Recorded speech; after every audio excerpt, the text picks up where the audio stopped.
எங்க போனாலும் நமக்கு இந்த சாப்பாட்டுக்கு மட்டும் குறையே வைக்கிறது கிடையாதா?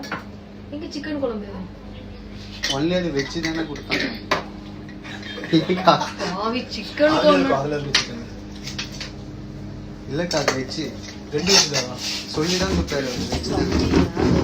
சிக்கன் தானே நான் ஆசைப்பட்டு திறந்துட்டு இருக்கேன். அது சாப்பாடு. சாப்பாடா இருக்கும். ஒரு டிஃபன் இருக்கும். கம்பிட்ட கொடுத்துறது.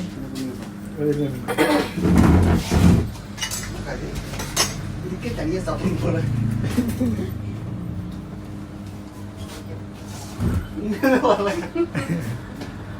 வாங்க ப்ரோ, நீங்க எடுங்க ப்ரோ. நீங்க அதே மேடுங்க கட் பண்ணாத. ஃபைட் வந்து கட். இது தம்பி இது மேல இப்படி மேல இருக்கும்.